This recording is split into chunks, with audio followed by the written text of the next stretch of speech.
Você já conhece a serra espiral da Tico Tico de bancada?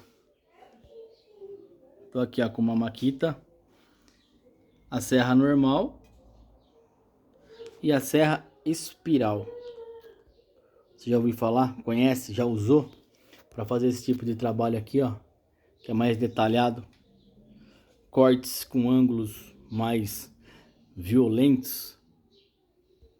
Então, se você quiser saber um pouco mais, daqui a pouquinho tem vídeo no canal mais completo, mostrando o teste feito com essas serras espirais.